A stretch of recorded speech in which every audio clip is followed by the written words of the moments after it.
I think I've shared to you our topic, no? I have been so, ginabuhat ako every, before mag-consume, gina-share na ako sa social media nga itong topic, no? Pero, oo, kaya ito mag-encounter. Grabe, enjoy na kayo. Wow, keep the fire burning. The old life has gone and the new life has come. Congratulations, bro. Congratulations, sis. May nawashin, nawashin, okay, kanal, grabe. And then we're in a joyous moment because indeed, we have completed successfully the encounter retreat. Amen. Grabe mo, encounter, my new beginning. Yeah! Grabe, pina-video pa, pina-post pa sa grabe. And then, all of those, at the end of all of those, i-reveal ni Lord sa Lord. Kung saan man sila tanan, Lord, kung mahawa ka gyapon, Lord. Kung saan man sila tanan, Lord, kung sa sugod lang ni tanan, Lord. And then muna ako, gi-share na ako itong gi-post na to sa Reflectors Transformers na page. By the way, please follow and like our page. Amen. Okay, temurag para kan ba na? All out for full force time. Share na ako, ano ko, Lord, bukan na sa mga caption, Lord, wala ko ilang ipag-ampo, Lord. Preserve silang tanan. Amot ko, nakita ko ninyo, mo dito akong gingon dito, Lord, wala yun ko'y pag-ampo, Lord. I-preserve yun mo sila tanan. And that is why I've come up with that message, the God who preserves. Lord, grabe mo, gina-reveal na Lord sa mga Lord. Kung saan man naman, kung karoon lang ni sila, magsugod lang ni sila, Lord, di ba? A lot of people, they are good starters, but they are not good finishers. Muna, sige sila kambak-kambak. Karon na season, mga 2 ka tuig na sila. Wala sila kagamot, silang kinabuhi. Muna, lisod ba kayang kinabuhi nga walay root, walay klaro nga foundation? You will never thrive. The level of your increase depends on the level of your roots, on your foundation. Ana pa daw sila. So kinahanglan nga magpabilid, magpaugat kita kay para kung asa ka nakaugat dito, i-elevate ni Lord, maging mabungahon ka as you, as Isaac, as Pastor Isaac. Kung wala ko nagpabilin sa CLC, magsikog ambak-ambak, I will never have credibility. No one would listen to me. No one would dare to, teka lang, kamusta? Anong nangyari sa buhay mo, Pastor? I could be a pastor. I can build my church. I can have my own. You know, I have the heart. I have the skills. Diba? But heart alone and skills alone are not enough. You have to be founded. You have to be preserved. So I'm gonna share to you on the topic, the God who preserves. Mga anak, gusto lang ko maging lantaran na sa inyong kanan. Ang plano din ni Lord sa imo na, dili lang kausabon. Ang plano ni Lord sa imo, dili lang tanggalon ka sa imong karanan, kinabuhi your old life. But the plan of God to you is to preserve you. He wants to preserve your heart. He wants to preserve your faith. He wants to preserve your purpose. So that you can finish strong. Kapatid, you can finish weak, but you can also finish strong. Amen. Until the coming of the Lord Jesus Christ. Anong status ng ending ng buhay? Is it in a weak mode or in a strong mode? And this is preservation is all about. Are you listening? God wants not just to change you, but to preserve you. That's why, si Apostle Paul, daghan ko siya gisulat ng mga books. In fact, Paul wrote 3/4 of the New Testament. Okay? Si Paul ang pinakadaghang na sulat sa New Testament. And sa kadaghan niya gisulat, isa sa mga pinaka-importante nga gisulat niya, I'm gonna bring you to 1 Thessalonians chapter 5, verse 23 to 24. May your whole spirit, soul, and body be preserved blameless at the coming of our Lord Jesus Christ. He who calls you is faithful, who also will do it. Hallelujah. May your whole spirit, soul, and body be preserved blameless. See, si Lord ang bida sa letter, sa book of Thessalonians. Paul wrote this because muna ang kasing-kasing ni Paul, nagipasa ni Jesus sa iya. May your whole spirit, soul, and body be preserved blameless until the coming of the Lord Jesus Christ. See, dagan ko mga attributes na i-reveal ni Lord sa ako. The moment I read this passage of the scripture. Si Lord gusto pa niya i-preserve completely, dili partial mga completely. May your whole spirit, soul, and body completely, not partiality. God wants to preserve you in the visible and the invisible. Invisible ang soul. Invisible ang spirit. Visible ang body. Hindi partial ang pag-preserve ng Lord sa buhay mo. Kompleto. Everybody say completely. Wala'y dapat itago. Wala kay dapat iset aside. Dapat anan completely. Gusto ni Lord na pag-preserve ka. Body, soul, spirit. Dili lang mao. Be preserved daw sa to. Whole spirit, soul, and body be preserved, blameless at the coming of our Lord Jesus Christ. Ningabot na ba si Lord? Wa pa. So He also preserves you continuously. You understand? Continuously. Adlaw-adlaw, pili ka i-preserve sa Ginoo.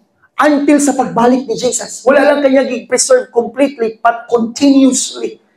Okay? So ayaw una-una nga sa encounter ako i-preserve ni Lord. Paggawas na ko sa encounter, adlaw-adlaw, pili ko i-preserve ni Lord sa akong kinabuhi. Continuously. And hindi lang yan. And He who calls you is faithful. He is not just preserving you completely and continuously, but faithfully. Amen.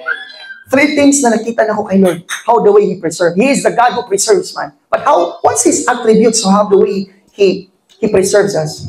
He preserves us completely, continuously, and faithfully. Oh, siya daw nga nagtawag sa imo daw. Matinod-anon ka sa mga pulong mo. Who also will do it. Katong nagtawag sa imo matinod-anon, and siya mismo mubuhat ana. Whatever He started, He is going to finish it to you. It's a great encouragement, mga anak. I don't know about you.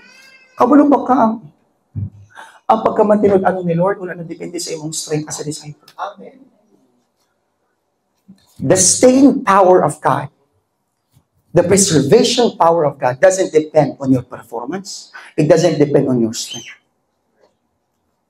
The Lord, God Himself will be the one to guard your purity. He will be the one to sustain your journey. He will be the one to carry you through until He comes back. It's a great encouragement, mga anak. Indeed, I will be preserved, Lord, because you are the one holding me and not me holding you. It's a great encouragement. You cannot preserve yourself. The God who preserves is the one that can really preserve. Are you listening? So, dili ni sa Lord nga kanang grabe. He is the one who will... Kaya kung God knows that your emotion is not stable. God knows that you are weak. God knows that you are limited. God knows it. Come on, Lord, hindi nyo ma-preserve. Kung si Lalay lang, hindi nyo ma-preserve. So si Connie, si Leah lang, hindi nyo ma-preserve. Ito ko sila lang because our emotion is not stable. We are weak, we are limited, mga anak. Ako nga, pastor, dili mo ko supernatural na being, nagikan ko sa langit, gawas ko sa clouds. Wala. Ikan ko sa tagkurang ka sa inahan, gawas po ko, anak. Pareho rata. Makasalapog ko. Maglagot po ko. You understand? Kung kamo wala mo'y pasensya, utubog ko. But thank God, the encouragement here is, it's not me, Lord, who will preserve myself. Lord, it's you, Jesus, who will preserve me until the end. He who calls me is faithful and He will do it for me. Hallelujah. I don't know about you, but it gives me great encouragement. My Lord, salamat. Kapinaagi ani Lord. Kabalo ba mo, anak? Ang sudan nga ginakaon na ito karon. Duwa ka adlaw mapanos naman na, di ba? Ang nakalainan daw ana, ang sudan nga mapanos daw dayon. Ug ang wine hasta ka lang na pwede maglast to 2,000 years to. How many years ago? Ang nakalainan daw ana is preservation. Karon ba saan naka-differentiate the difference about it is. Ang isa exposed. Ang isa nakasilyo. So, biyaan ta mo ning pangutana. Unta maminaw mo sa kuha. Are you exposed to what the world is doing? Or are you sealed by the Spirit? Because we are talking of the God who preserves. Yes, it's a great encouragement that the Lord is going to preserve us because He will completely, continuously, and faithfully do it in our lives. But on your part, as a disciple, are you exposed like a sudan that afterwards mapanos sa duwa ka adlaw? O mura kag wine na nakasilyo nga pwede mo last for how many years? Are you listening? Na-realize na ko na What surrounds you sustains you. What surrounds you determines what sustains you. Oh, you never heard me. Kabalo ba ka manong preserve ka? Walay lain pili maka-preserve sa imo, only God's presence. You are preserved by God's, outside God's presence, you will never be preserved. Me, 15 years, more than 15 years serving the Lord. More than 3 years pa man ko to 4 years pa lang ata ko nagpastor. But 15 years na ko, mag-commit na ako kung kinabuhi kay Lord. Pero mga 3 to 4 years pa ako nag-pastor. I will never be preserved if this is only my presence. If this is only my effort. I am preserved by God's presence in my life. Are you following? Nakapulod yung ka nga, kung ma-disconnect ka kay Lord, muna ang pinaka-greatest nga threat sa imong preservation. You know it. Kapulod ka that the devil will not just dili kanya destroy, disconnect. You know that. And that is the greatest threat to your preservation. But there is also a greatest shield of your preservation. There is also a greatest safeguard of your preservation. You know what's the greatest shield and safeguard? When you dwell in the presence of God. When you stay in the presence of God. Psalms. I want you to give in the book of Psalms. He who dwells in the secret place shall abide under the shadow of the Almighty. He who dwells in the secret place. See, it's your greatest safeguard. It's your greatest shield when you dwell more in the presence. You are preserved by God's presence. Outside it, you will never be preserved. Your purity, your mind, your status in life, whatever you're carrying, God will carry you through. It is Him who will carry. Who? God's presence. Himself. Are you following me? Mauna, pabino mo sa kuha. You will never be preserved by the world you keep entertaining. You will only be preserved in the presence that you are entering. Do you dwell? Do you enter more in the presence of God? Because this is only first point pa lang nila, pero this is enough in my life. This is enough. I can't go to second point and third point. This is enough to preserve me. God's presence is enough to preserve me. Do you keep entering or entertaining by the word? Do you keep entering in the presence or entertaining by the world? Hallelujah. Are you following me? Muna ako pag-ampo na kabuang sa presensya sa Ginoo na.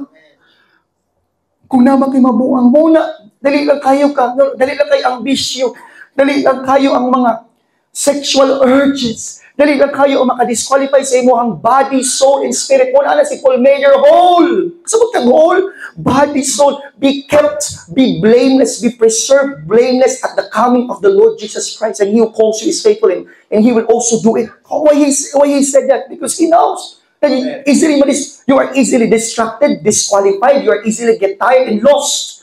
That's why you need God's presence to preserve you.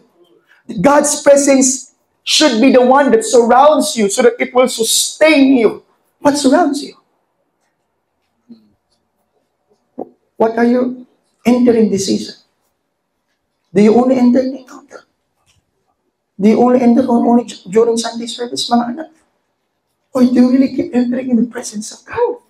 This is personal. I'm gonna leave that to you. Dili ito makita forever. Dili ito pag gumata niyo mo sa mga si Pastor Isaac Sinkilid. Entering, dwelling. Wala ko diya entering ka Sinkilid. Wala ko diya. Ikaw na. Gusto mo ka mag-preserve. Lalo magunin ni Lord. Dili lang kanya usabot i-preserve ka sa Ginoo mo.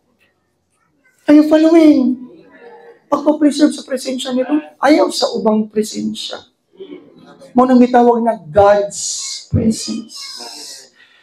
He who dwell in the secret place shall abide under the shadow of the Almighty. The shadow of the Almighty.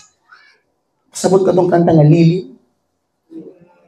Mananatilit sa iyong lilim at sasambahin ka. Lilim is you are under the shadow. Lilim. Shadow of the Almighty. Diba? Lamig kayo maglandong, ay dili igang. Lamig kayo magpalandong, Kaya na ay blessing sa pagpalandong. Kapalandong ba yun? Sa presensya, sa Ginoo. Amen.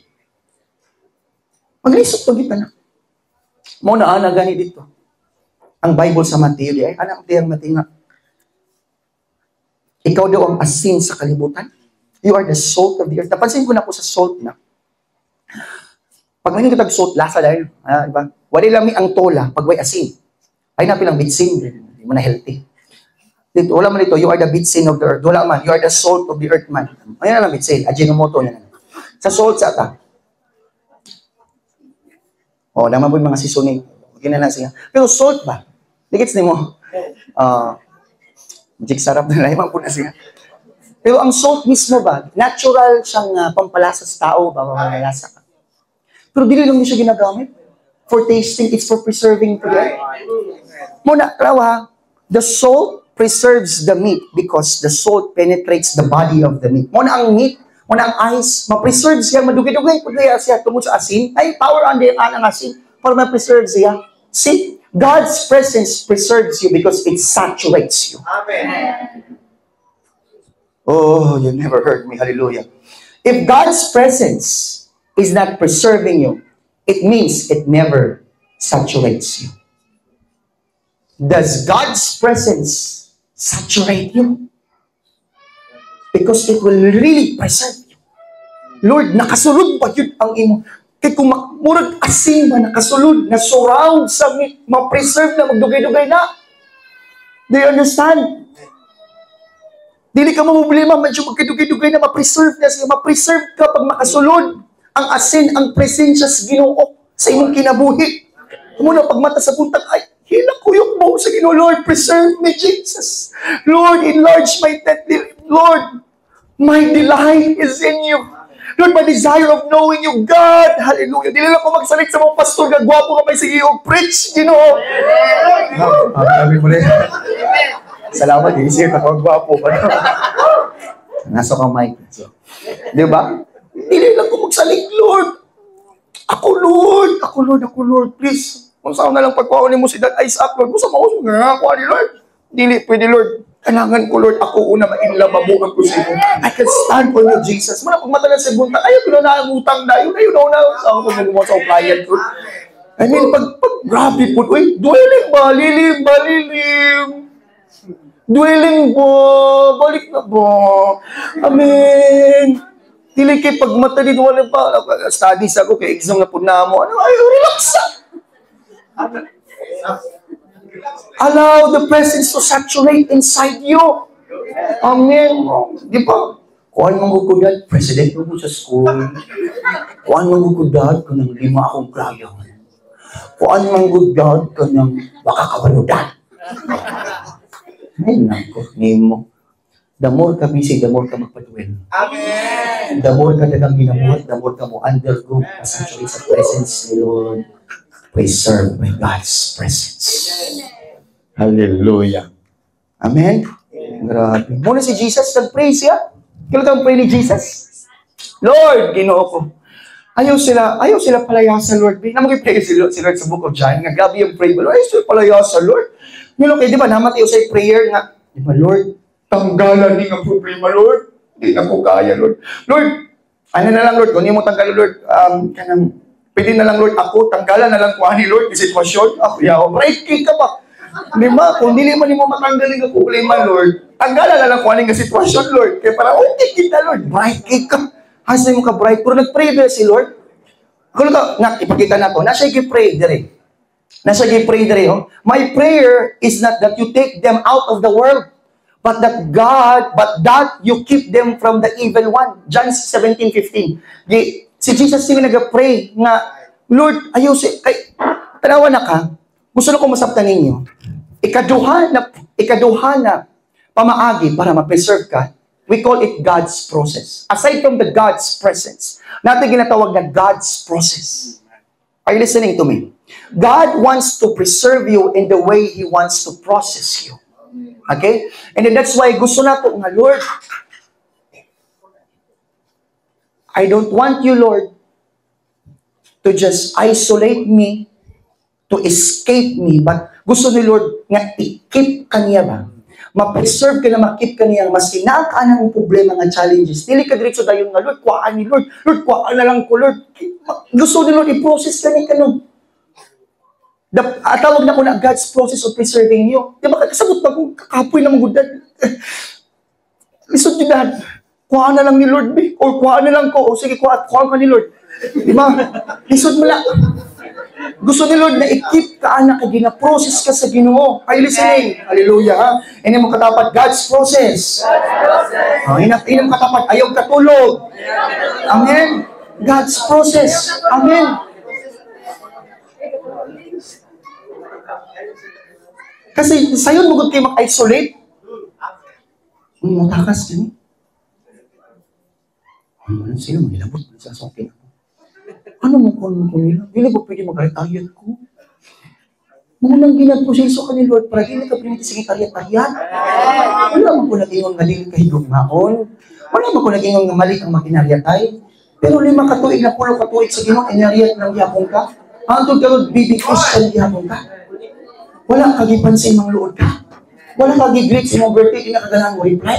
Dili, wala ko naging posted ako leader. Wala siya naging mo sa kanibag. Kung gusto ko sa kanibag yun, hindi ko gusto ko ng post ko sa happy birthday. Di ko gala na gusto ko na adit sa kanibag yun. Wow!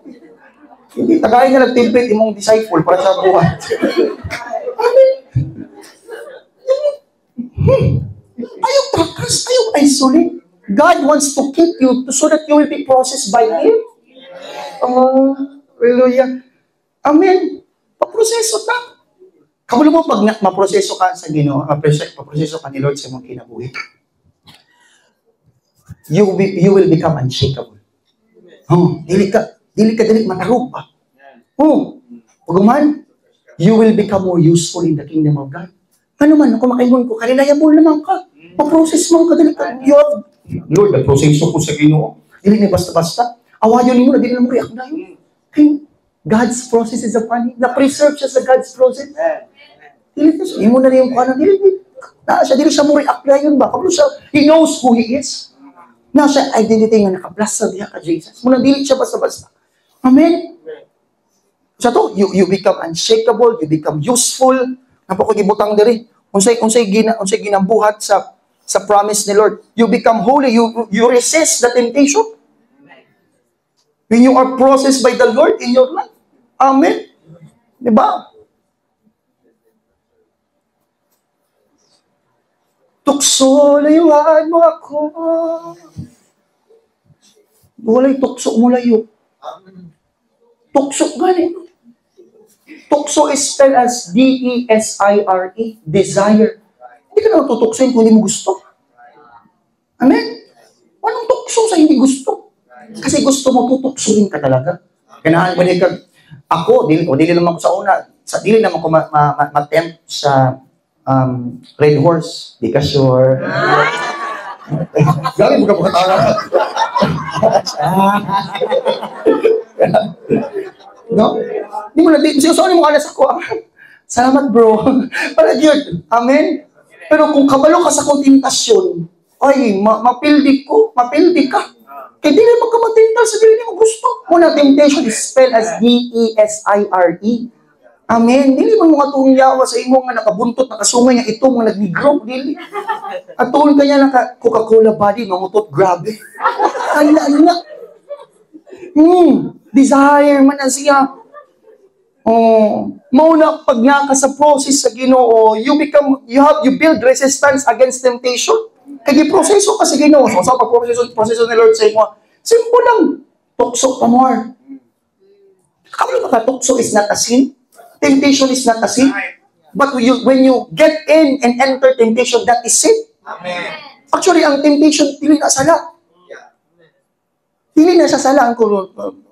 Pero tilawi. Di ka marong turn. Listen kayo. Are you listening? Amen. So, paproseso ka sa Ginoo.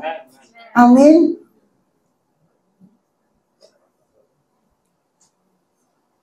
Ang kalang knife, mawala ang iyang pulos paghabol. The knife that we are using every day will never be preserved if it's unsharpened. Tama ba ko? So, muna ginahait na ito, ginabait na ito. Muna ikaw as a Kristohanon, ginabait ka. Ginaproseso ka. Ginasharpen ka. Amen? Kay mura kag knife ba? Unta di ka mahabol. Diba? Mapag-anak dito, agoy, wag may power. Diba? Muna pag mag-cast out daw ng habol ng Christian, Jesus come out! Jesus come out daw. Ay, isuda na habol, boy. Jesus come out! Jesus come out! Jesus di man, sir. Di man Jesus come out. O di man mawahang demonyo, sir. Di pagkawas ng Jesus. Jesus come out daw. Habol. Amen. Dili. Wala kasi yung saan, di mahalo kang yawa. Habol. Amen. Oh, God can preserve you. How? If you allow the process of God to sharpen you. Sharpen ka pa. Di ba, pahait niya sa Ginoo. Kung naakay, ginaproseso ka sa Ginoo, ginapahait lang ka ni Lord para dili ka mahabol. Amen. Until karoon ng Kristo, nakapin ng katuwag, di ka pong kabulo mo siya sa John 16. Surang lang. What if ang imong kauban sa work? What if kauban mo sa imong classmate or kauban mo sa imong business? So, usa nang yung ginapiliya ba? Saan Jesus ninyo? Agoy. Pag di ka kabaluan na, you will miss it. The opportunity to be a blessing to others. That's the greatest blessing. I've been telling you that. Not ayuda. Not in... Salamat sa charity lagi. Salamat anang mga magpa-repack na dagdagan. Pero more than that, thank God. God can use it. But it's the soul, the being. The being is more important lagi. Pag matarong ang imuhang personality, matarong imong identity, matarong imong destiny. Nagets ni mo na. Muna, dili sa kanil Lord, i-bless taman sa mga ginabuhat nimo o sa mga pwedeng madawat nimo. Ang una gina-bless ni Lord ang imong kaugalingon. Amen! Muna ang God's promise. That's my third point. That's God's promise. Dili na kayo preserve ni Lord sa God's presence, sa God's process, but God's promise. Listen, the greatest blessing is not blessing, but the greatest blessing is keeping. God will keep you, and I believe that's the greatest blessing. Not just blessing, but you being kept, being preserved. Are you following me? Ayaw nagpailat sa pwede madawat. Ikaw nga nagbago, pwede na to ang pinakadawat nimo. Ikaw nang imong life na nagbago mo na to, imong life na na-preserve, imong life na until karon nagapangalagad sa Ginoo, wala nimo gibalik imong kinabuhi sa old nimo nga mga ways and old habits. Are you listening? Mo naghangi ko ganyan sa ingon ni Pastor Joel sa kuan, pagbautis mo dalo gikasal ka ni Lord, and then if anyone is in Christ is a new creation, the old has gone and the new has come. The new has come. He began to approximate the new. N-E-W-N. Never trust yourself. And never trust. Eliminate the world called sin. W, walk in His ways. Kasarap nun. Sarap nun, Pastor. Kaya Pastor talaga kita. Sarap-sarap nun. And never trust yourself. Amen. Munang ang atong desire na all the more, Lord, saligan ta ka, Lord. Karon, di ba? Ikaw una nga saligan ako, Lord. Wala na, dili ako, Lord, kay mag-fail lang ko. Ikaw, Ginoo. The greatest promise that you can give to yourself is the moment you trust God and not yourself. Amen. Saligi si Lord, ayaw ang imong kaugalingon. Di ba, the world will say, believe in yourself. Quotation pa mga ganina. What can you say to mga budget, Miss Universe? Diba? So what can you say to the rest of the candidates? Just believe in yourself. I just let you know na world peace. Ganda! Kapatid, hindi ganun ang level natin. Si Lord ang tinatrust natin, hindi sarili natin. Alam mo, na magkakamali ka lang. Mawawala ka rin kapag sarili mo lang yan. All the more, yukbo ka sa Ginoo. Lord, tabangi ko, grasya, di mo nitanan. Muna pag-asinsohon ka sa Ginoo, i-bless ka ni Lord. Tagaan ka, i-unlock ni Lord ang mga panalangin ni hinihinay. Muna ang glory dili mo. Kay Lord ang glory. Muna every time we share the testimony to other people, we always give back the glory to God. Muna si Pacquiao, whenever he win a battle or a fight, he always say, to God be all the glory, to Jesus be the glory. Why is that? Because you want to reflect that it's not just us, it's God who's doing it for us. And it's the greatest promise. Not just the blessing, but the keeping. That you, until now, that you are still loving God and serving Him all the more in your life. Amen. Are you following? Kabalo ba ka ang whatever documents, important documents in papers that people would try to send to other people. We call it envelopes or mga mailbox. Whenever they send it to mga ladyo nga lugar, we call it sealed envelopes, sealed documents. Butante kayo na siya. Anong makaabot na siyang destination? Tungod ba kay likon ang envelope? Dili na pwede ipadala pag wala na kasilyo na. Dili na pwede ipadala dito kung wala na siya na. Kung makita niyo mga naay gamay ng abri o sa ba, o bata kabulo, basta ATM dito. Di ba ka namang ATM, pag ipadala sa iyong balay, diba, nakasil din na siya. Dili na basta-basta open. Are you listening? So, yung halapod sa kinabuhi niyo, amen. You could go to your destiny, not because you are strong, but because you are sealed with the Spirit of God in you. Hallelujah. Kay nakip ka na silyuhan ka. Amen. Mo nang saan ni Lord. God's promise preserves you. Amen? Na, paminaw. Si Lord kabulusin mo battles. Si Lord kabulusin mo ilaw. Si Lord kabulusin mo weaknesses. Na. Kung naay mas makabalog yun ang naghimo ni mo si Lord. Kabalo siya sa imong hilakan ron.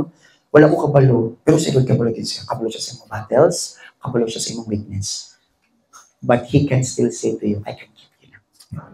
Now, I know your battles. Now, I know what you're trying. What is your season? I know it. But listen to me. I can keep you. Amen. That's a promise. I can keep you. Until I come back, I can keep you. Whew! Mo nang gina-reveal ni Lord sa ako while I prepare this prayer. Salamat. You can keep me, Jesus. In this very polluted and very shaking world, you can keep me, Lord. And the more you can keep me, I can keep others. Hallelujah. Amen. So today, hallelujah, we are not a generation that burns out easily. We are not a generation that quits easily. We are not a generation that compromises easily. We are a generation that is called, loved, and kept. Called, loved, and kept. That's how the way God preserves you. God can preserve you by His presence. So mag-anak ko. God can preserve you by His presence. God can preserve you na by His process and His promise over you. Na gina-reveal sa Lord. He who began a good work in you will carry it into completion. Ano pagganiya sa God's promise? What He started in you, He will complete it. Whatever God has started in you, He will complete. It's so really in my heart that I'm telling this because some of us, maybe, wala pa siguro nagkatunga ang pwede buhaton ni Lord sa imo. Wala pa dyan ka na sa pwede niya buhaton. Pero please, mga anak, hold on. Allow God to preserve you. Kung asa ka, gibutang ni Lord pagpaugan. Pagpatudlo.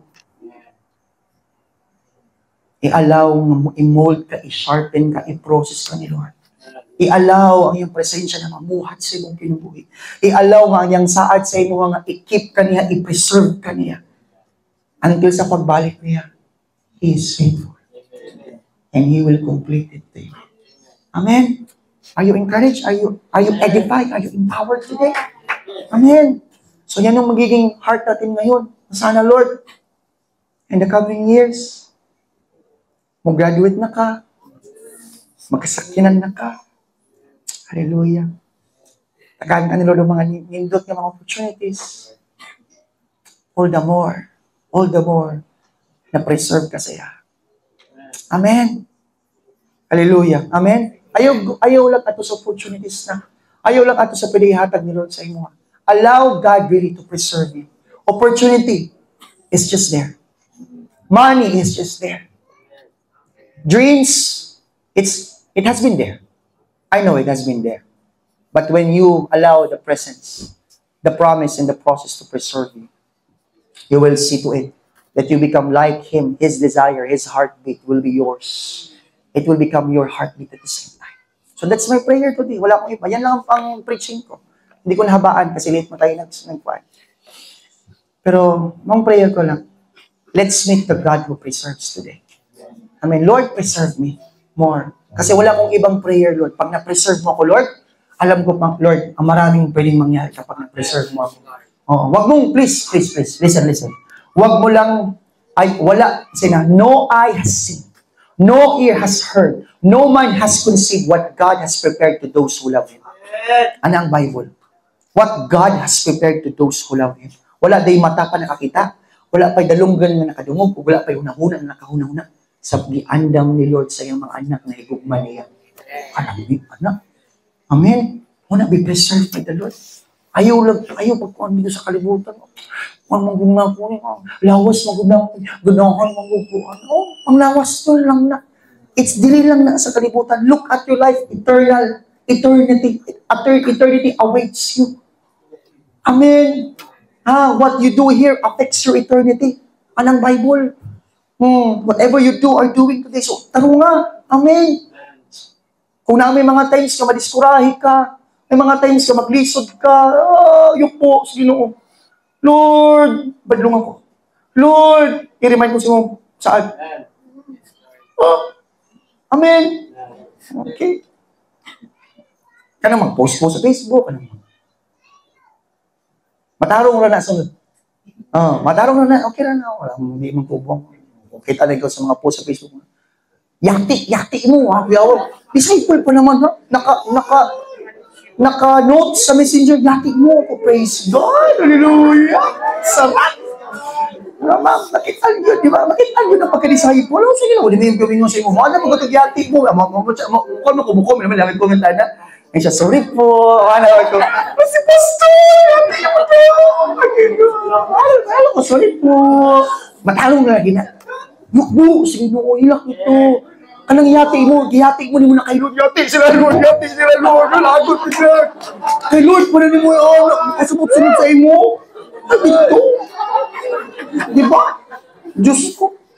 Kay Lord, ilak Lord, sa mga Lord, naglagot ko Lord, pero kabulok ko Lord, ginapalagot ko ni mo Lord, para mag-test ang yun Lord, tumunsa akong pasensya sa ila Lord. Masayo ko Lord, masayo. Ano ba? Amen. Ay, hallelujah. So, kana itong pagtampo. Amen? So, tomorrow, there's gonna be more. I will be preaching at 2 p.m. Ayaw mo sagit, pinagulbahan ako ba? Kung makasagit mo. Mukong kasabot sa kumbatibol, kaya first time na ako. Kabulo ba mo? To my entire life as a pastor, as a leader, as a disciple, first time mangyari sa buhay ko. Mag-share sa Sunday service. Kabulong sumami, wala pa ko tulog, mga 2 hours, 4 hours, pag-chat ko kay ni Greenman, kay nag-chat akong client, pag naman, nagpa-ambit lang ko gamay sa messenger. Sa gilong press, kay iPhone, long press. Bishop Pearly Moon, ikawali ka na Jesus. Kamata ko! Jesus, mami, daling sa mami, pala Jesus ko. Sin! Alam ka, Ginoo ko, pagsikas, sin, tabali ko. Ginoo ko. Ano ko siya, ikawali ka rin sa manumang, ikaw lang nalibiyang. May Ginoo mo tabang, dili lalim. Pero maubira ko. Amen! Ano siya? Hindi ko kalimtan ang Ginoo sa mga pastor sa una. Those who call God, when God calls you, He will enable you. Amen! Amen? Wala po. You who is faithful, who call you is faithful, and He will also do it. Mo to. Kung siya mo tawag siya, mo enable ka niya. Father, thank you today.